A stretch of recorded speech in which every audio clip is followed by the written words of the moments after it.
बिस्मिल्लाहिर्रहमानिर्रहीम।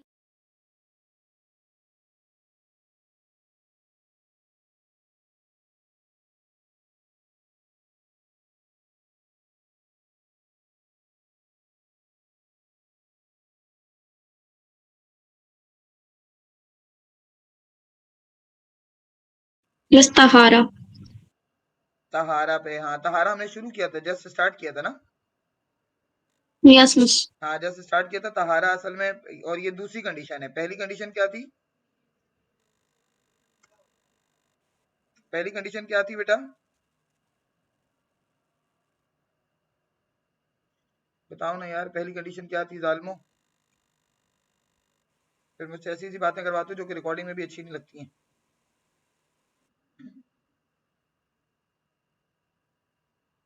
पहली कंडीशन क्या थी? मिस इंटेंशन नया। हाँ निया थी, इंटेंशन थी। बताया करो ना यार, फिर मैं कुछ भी बोल देती हूँ, फिर मैं अपनी रिकॉर्डिंग सुन रही होती हूँ तो मैं हैरान हो जाती हूँ यार, मैंने क्या बोला। कोई सुने तो क्या कहे फिर, कैसे पढ़ाती है ये बच्चों को। और बच्चे क्या फिर वो जवाब ही नहीं देते तो फिर क्या करूं, बोल बोल के थक जाए बंदा। तहारा दूसरी कंडीशन है, तहारा है। ठीक है, अब तहारा के लिए मैंने आप लोगों को उस दिन बताया कि cleanliness and purification they both are different, right. Cleanliness is a half of a faith, हमें पता है, और वी नो दैट के क्लीनलीनेस का ताल्लुक भी इस्लाम के साथ है एंड ऑल। बट यहाँ पर जो हम बात कर रहे हैं ना, यहाँ पर हम जिस चीज की बात कर रहे हैं वो क्लीनलीनेस है। वो क्या है बेटा? No miss. नहीं ना, वो क्या है फिर? वो क्या है? तहारा को हम किस तरह से ट्रांसलेट कर रहे हैं? प्योरिटी। प्योरिटी से। यस, हम प्योरिटी से या प्योरिफिकेशन से इसको ट्रांसलेट कर रहे हैं। और उस दिन मैंने आप लोगों को दो चीजें बताई थी। एक चीज क्या बताई थी? हदस अकबर। ये अरेबिक टर्मिनोलॉजी फर्ज है तुम्हारे ऊपर यूज करना, अगर नहीं यूज करोगे तो इस आंसर के अंदर मार्क्स नहीं मिलेंगे बेटा। ठीक है, मैं इसका क्वेश्चन बैंक इंशाल्लाह ताला जब ये कंप्लीट हो जाएगा तो तुम लोगों को भिजवाऊंगी। लेकिन तुम लोगों को ये पता होना चाहिए कि ये terminologies, these terminologies are the part of the answer, integral part जिसे आप कहते हैं। आप ये टर्मिनोलॉजीज मिस नहीं कर सकते। हदस अकबर यानी मेजर इम्प्योरिटी, और हदस असगर। अच्छा, मेजर इम्प्योरिटी जब होती है तो मेजर इम्प्योरिटी से क्या वाजिब हो जाता है? What you have to do to purify it? गुस्ल। गुस्ल। मतलब मेजर का खुद ही पता चल रहा है ना, बड़ी इम्प्योरिटी है। तो बड़ी इम्प्योरिटी को प्योरीफाई करने के लिए what believer has to do? They have to perform गुस्ल। क्योंकि अगर बड़ी इम्प्योरिटी है और गुस्ल नहीं किया तो फिर गुस्ल नहीं हुआ तो वजू भी नहीं होगा, वजू नहीं हुआ तो नमाज भी नहीं होगी। ठीक है, इट शुड बी क्लियर। और गुस्ल जिन जिन चीजों से फर्ज होता है, I hope you all know that. आप लोगों को पता होंगी वो चीजें, क्योंकि हमें अपने आंसर में ये भी लिखना है। There are certain things which made the गुस्ल ऑब्लिगेटरी। कुछ चीजें ऐसी हैं जो गुस्ल को ऑब्लिगेटरी बनाती हैं, जिनमें आ जाता है menstruation cycle, women giving birth to a child, और उसके बाद तीसरा है मैरिटल रिलेशंस। ये तीन चीजें हैं जिनकी वजह से गुस्ल वाजिब हो जाता है। मैं लिख देती हूँ बोर्ड पे, मैं बाद में रिकॉर्डिंग्स भी भेज दूंगी आपको।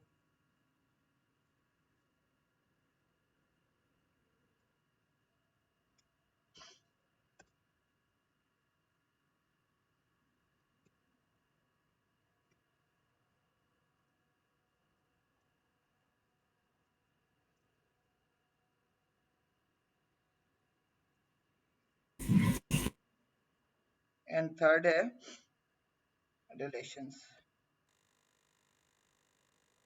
बस ये तीन चीजें ऐसी हैं जिनसे जिनसे जो है वो गुस्ल वाजिब हो जाता है। और अगर गुस्ल नहीं किया तो नमाज नहीं होगी, मतलब वजू नहीं होगा, वजू नहीं हुआ तो नमाज भी नहीं होगी। ठीक है, तो गुस्ल is important in this regard. उसके बाद हमें ये भी पता होना चाहिए कि there are certain things which are obligatory in गुस्ल। कौन सी चीजें हैं जो गुस्ल के फराइज है, किसी को बताएं?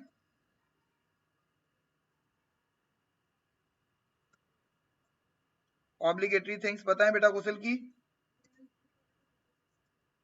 इस आंसर के अंदर आपको गुस्ल के ऑब्लिगेटरी एक्ट्स लिखने हैं। क्या है ऑब्लिगेटरी एक्ट्स गुस्ल के, और कितने हैं?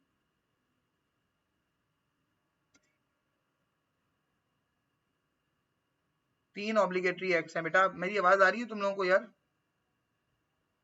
जी मिस आ रही है। आ रही है ना? 3 ऑब्लिगेटरी एक्ट्स हैं बेटा गुस्ल के। किसी को पता है क्या है बेटा गुस्ल में? कौन सी 3 चीजें ऐसी हैं जिनके ना करने से गुस्ल नहीं होगा? और गुस्ल को हम बात से ट्रांसलेट भी नहीं कर सकते। बात इज समथिंग एल्स, गुस्ल इज समथिंग। क्योंकि जब ये हम 3 चीजों को प्रॉपरली इंटीग्रेट करके करते हैं, देन ओनली गुस्ल बी कंप्लीटेड। बात तो आप जाके शावर के नीचे खड़े हो जाएंगे तो बात तो हो जाएगा, लेकिन गुस्ल नहीं होगा। गुस्ल के लिए इन तीनों एक्ट्स को करना जरूरी है। ये तीनों एक्ट्स पता है बेटा? अभी तो आखिर तुम लोग नहाते नहीं आए हो क्या? गुस्ल नहीं करते थे? कौन सी 3 चीजें कंपलसरी हैं, ऑब्लिगेटरी हैं, जिनके बगैर गुस्ल होगा ही नहीं? Does anybody no?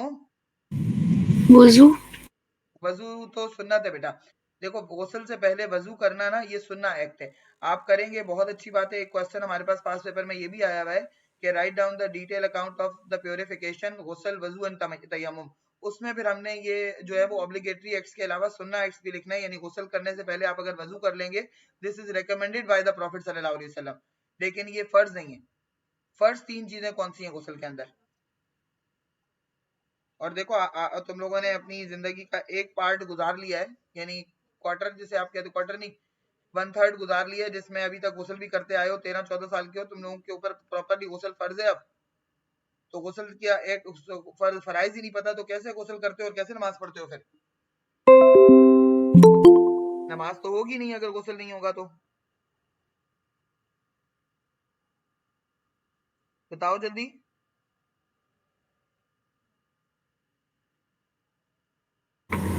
Means there should be all the water around the body.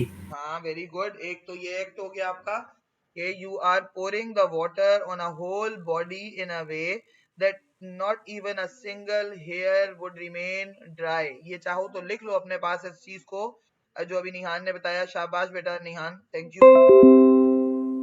मुझे कम से कम टीचर वाली feeling I, Dora the explorer वाले, उससे मैं निकल के बाहर आई। Right now what? नंबर 1 पहला गुस्ल का एक क्या है? अभी क्या बताया निहान ने कि pouring water on a whole body. देखो पहले लोग कहते थे 3 दफा पानी डालना। अब हम 3 दफा की बात इसलिए नहीं करते कि वी यूजुअली टेक गुस्ल अंडर द शावर। अब हम शावर के नीचे गुस्ल करते हैं, तो शावर के ऊपर मतलब हम क्या करेंगे? एक दफा शावर के नीचे जाएंगे, दूसरी दफा जाएंगे, तीसरी दफा जाएंगे। We can not do this, right? हम तो शावर के नीचे खड़े हो जाते हैं। तो हमें we are making sure that pouring water on a whole body in a way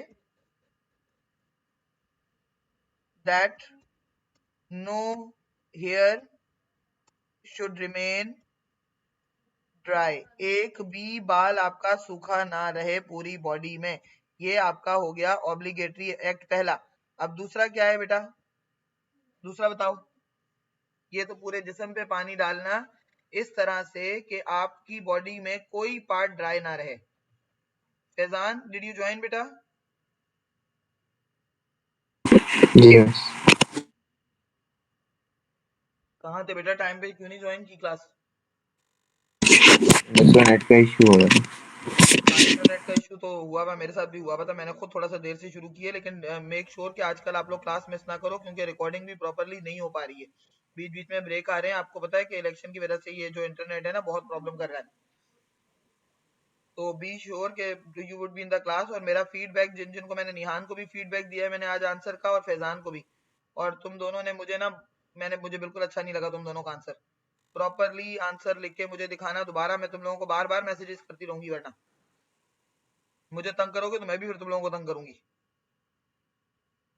मुझे उसने, जहरा ने और सिमरा ने अच्छा लिख के दिखाया था, मैंने उनको अच्छा फीडबैक दिया है। जब निहान ने पहले जो क्वेश्चन दिया था वो बहुत अच्छा दिया था। इस दफा ना निहान ने जान छुड़ाई है।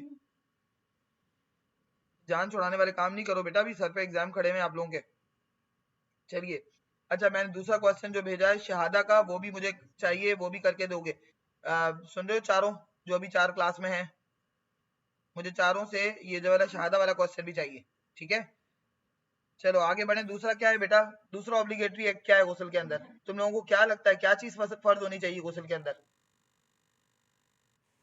एक तो pouring water on a whole body in a way that not a single hair should remain dry। दूसरा क्या होना चाहिए बेटा? rinsing mouth, यानी कुल्ली करना। रिंजिंग माउथ का क्या मतलब है बेटा?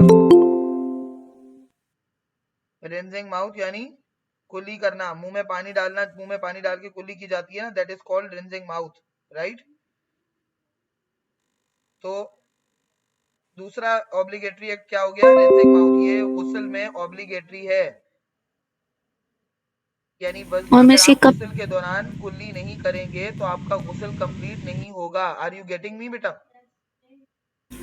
मिस मतलब कहीं पे भी, बीच में, शुरू में, कभी भी हाँ, कर कभी भी, सकते। कभी भी। इसकी कोई सीक्वेंस नहीं है, आप शुरू में कर दें, बीच में कर लें, आखिर में करें, लेकिन अगर आपने किया ही नहीं है ना तो गुस्ल कंप्लीट नहीं होगा। गुस्ल कंप्लीट नहीं होगा तो नमाज नहीं होगी, याद रखना। तो ये जो चैप्टर है ना बेटा सलाह का, मैंने उस दिन भी कहा था कि this chapter is not only for the exam. हम डे टू डे रोजाना की बेसिस पर 5 नमाजें पढ़ते हैं। नमाज हमारे ऊपर फर्ज है, पहला ऑब्लिगेटरी एक्ट है नमाज। और नमाज को ही अगर हम सही तरीके से नहीं पढ़ रहे तो ये कोई एक्सक्यूज नहीं है कि हमें पता नहीं था। बहुत सारे बच्चों ने उस दिन मुझे, जब मैं आईफर में क्लास ले रही थी कोचिंग में, तो मुझे लड़के कहने लगे और लड़कियां भी कि मिस हमें तो ये चीजें पता ही नहीं थी। तो क्या ये हम अल्लाह को जाकर रीजन देंगे कि हमें तो अल्लाह ताला ये तो पता ही नहीं था, हमें, हम इंटरनेट से और सब कुछ निकाल लेते थे बट हमको ये नहीं पता था। ठीक है, तो ये हमें ये जस्टिफिकेशन नहीं दे सकते। हम नमाज तो हम पढ़ ही रहे हैं ना, तकलीफ तो हम उठा ही रहे हैं, उठ के सर्दी में वजू भी कर रहे हैं, सब कुछ कर रहे हैं, लेकिन अगर उसको हम सही तरीके से नहीं कर रहे तो ना हमारी नमाज हुई, ना सही तरीके से हुई, तो ना वो एक्सेप्ट भी नहीं होगी फिर। और हम जाकर अल्लाह को ये रीजन नहीं दे सकते कि मुझे जो है पता ही नहीं था, मुझे तो किसी ने बताया नहीं था। ठीक है, तो कुल्ली करना गुस्ल के अंदर फर्ज है, ये याद रखना। जब भी आप गुस्ल करने के लिए जाएं, अगर आप पूरे जिस्म पे पानी डाल रहे हैं, उसके साथ साथ you are suppose to rinse your mouth also. आपको हर हाल में कुल्ली करनी है, चाहे किसी भी वक्त करें, कोई इसका सीक्वेंस नहीं है, कुछ नहीं है, but you have to do this. Third क्या होगा बेटा? तीसरा ऑब्लिगेटरी एक्ट क्या है गुस्ल के अंदर? रिंजिंग नोज, नाक में पानी डालना भी फर्ज है। These three obligatory acts are, you are bound to do them, and if any of them will be missing, your ghusl will not be completed at all. Is that clear? Miss तो अगर हम गुस्ल के and में वजू करते हैं तो उसमें रिंजिंग माउथ और रिंजिंग नोज आ जाता है। बिल्कुल आ जाता है, बिल्कुल ऐसे ही है, बिल्कुल आ जाता है। तो इसीलिए ना आप सल्लल्लाहु अलैहि वसल्लम ने रेकमेंड किया कि आप जो है वो वजू कर लें। लेकिन बाज दफा ऐसा होता है ना कि आप वजू करना भी भूल गए, आपने वजू भी नहीं किया। गुस्ल से पहले या बाद में, दोनों सूरतों में आप वजू कर सकते हैं। गुस्ल से पहले भी आप वजू कर सकते हैं और गुस्ल के एंड में भी आप वजू कर सकते हैं। तो उससे तो ये दोनों चीजें खुद ब खुद ही हो जाएंगी। लेकिन अगर आपने वजू भी नहीं किया, समटाइम्स ऐसा होता है कि आप वजू करना भी भूल गए और आपने कुल्ली नहीं की और नाक में पानी नहीं डाला, तो आपका जो है वो गुस्ल कंप्लीट नहीं होगा। इसलिए you have to make sure कि आप ये दो चीजें ना प्रॉपरली, मतलब बिल्कुल विजिलेंटली करें। इसके अलावा गुस्ल के सुन्ना एक्ट्स भी हैं, लेकिन इस वाले आंसर के अंदर ये जो है ना कंडीशंस, इस वाले आंसर के अंदर आपको सुन्ना एक्ट्स गुस्ल के नहीं लिखने। ठीक है, आप मतलब एक रेफर कर सकते हैं आपके प्रॉफिट सल्लल्लाहु अलैहि वसल्लम, that is why these three acts are obligatory, that is why prophet सल्लल्लाहु अलैहि वसल्लम रेकमेंडेड टू परफॉर्म वजू बिफोर द गुस्ल। प्रॉफिट सल्लल्लाहु अलैहि वसल्लम ने गुस्ल से पहले वजू करने को रेकमेंड किया। ये आप लिख सकते हैं अपने आंसर में, और ये आपके आंसर को ब्यूटीफाई करेगा, it would become a reference. ठीक है, ये क्योंकि हदीस है तो रेफरेंस बन जाएगा। इसके साथ साथ आपके पास आता है बेटा, नेक्स्ट चीज आती है, गुस्ल क्लियर हो गया बेटा, किन चीजों से गुस्ल वाजिब होता है ये भी बता दिया मैंने, कौन से 3 बड़े एक्ट हैं जिनकी वजह से गुस्ल वाजिब होता है, फिर गुस्ल का तरीका भी मैंने आपको बता दिया। तरीके का मतलब 3 फराइज, इन फराइज के बगैर गुस्ल कंप्लीट नहीं होगा। अब आते हैं बेटा हदस असगर। दूसरी इंप्योरिटी क्या है? सेकंड इंप्योरिटी क्या है? सेकंड इंप्योरिटी कौन सी है? एक तो वो मेजर थी, अब क्या है? अब क्या है? माइनर ना, वो मेजर इंप्योरिटी थी, अब माइनर इंप्योरिटी। माइनर इंप्योरिटी को क्या कहते हैं अरबिक में? हदसे असगर, यानी माइनर इंप्योरिटी। बार बार मैं कह रही हूं कि आपको एग्जामिनर जो है वो ये डिमांड कर रहा है कि आप ये लिखें अपने आंसर में। ठीक है,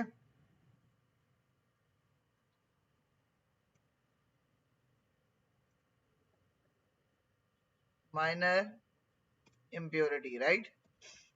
अब माइनर इंप्योरिटी जो है उसको क्लीन करने के लिए, उसको प्योरीफाई करने के लिए यू नीड टू परफॉर्म वजू।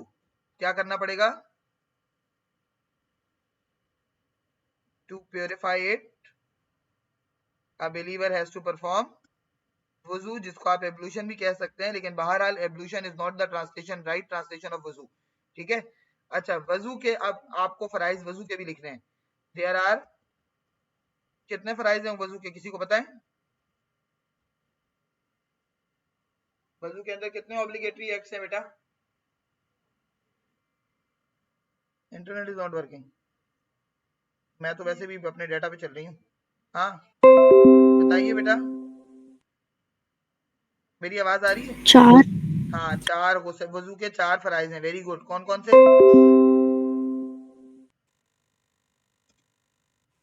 हाथ धोना और धोना और हाथ मतलब मुंह, कहाँ तक, किस तरह से धोना? रिस्ट रेस्ट तक हाथ धोना, तक, और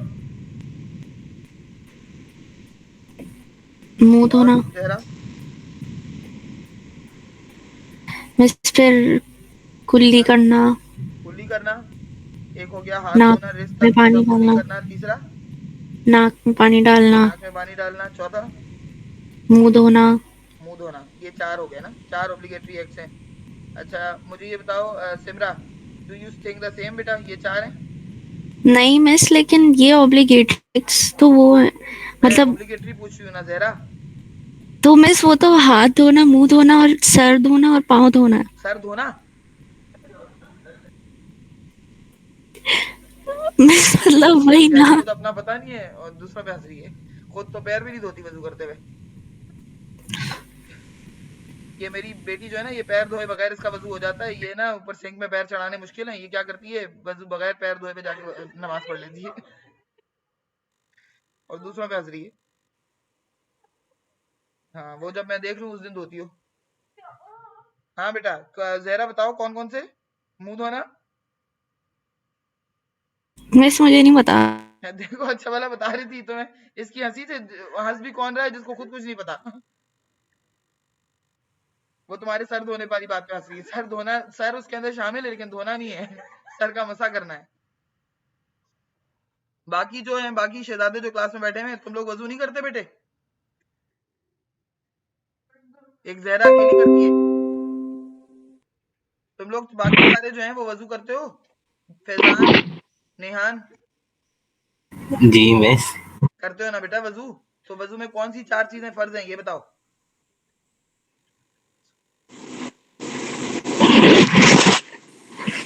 कौन सी 4 चीजें वजू में फर्ज हैं बेटा? रोज आना वजू करते हो, 5 वक्त नमाज पढ़ते हो, नहीं पढ़ते? चलो 5 वक्त नहीं, 4 वक्त, 3 वक्त तो पढ़ते होगे।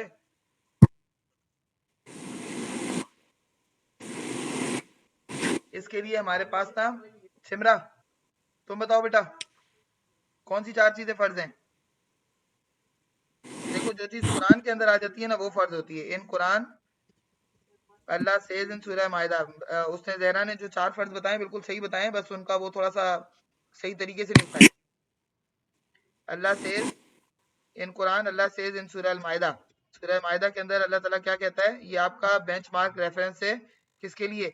वजू के फराइज के लिए। सूरह मायदा के अंदर अल्लाह कहता है फक्सिलु वजूहकुम वअयदियकुम इलल मराफिकी वमसहु बिरुसिकुम वअरजुलकुम इलल काबैन, यानी वॉश योर फेसेस,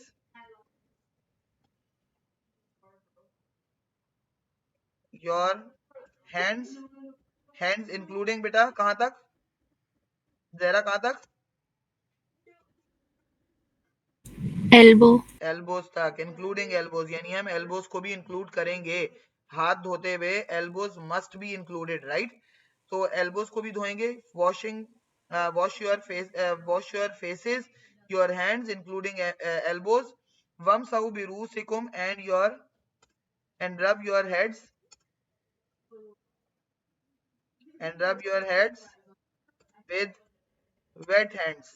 इसको क्या कहते हैं? सर का मसा करना ना, विद वेट हैंड्स। एंड आखिरी क्या है? वारजुलकुम इलल काबैन and your feet including what? Including what? Including ankles. Ankles क्या होते हैं? एंकल्स, टकने। टखने। हाँ, घुटने नहीं होते। अच्छा, एक उस दिन क्लास में पढ़ाते पढ़ाते मुझे वो एक बच्चा कह रहा था, मैंने उससे पूछा एंकल्स क्या होते हैं, तो वो कह रहा था मिस घुटने। मैंने कहा मैं तो घुटनों तो पैर नहीं धोती रोजाना।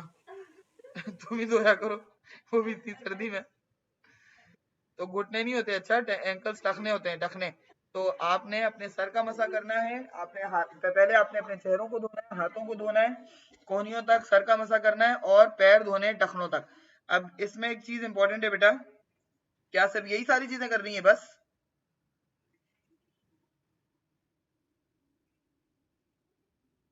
बताने का मकसद क्या है बेटा ये? क्या आप सिर्फ यही करते हैं? वजू में तो हम कुल्ली भी करते हैं, नाक में पानी भी डालते हैं, सीक्वेंस भी मेंटेन करते हैं, बिस्मिल्लाह भी पढ़ते हैं, गर्दन का मसा भी करते हैं। तो मुझे बताओ हम गलत करते हैं? कैसे यार, बोरिंग बच्चे हो तुम लोग ना, मैं क्या करूं, समझ में नहीं आ रहा कुछ। इंटरनेट नहीं चल रहा, उनको मेरी आवाज नहीं आ रही। अरे मैं तो डेटा से हूं उनके साथ कनेक्टेड। आई डोंट नो बेटा, तुम लोगों को मेरी आवाज आ रही है? नहीं आ रही। You lost your connection.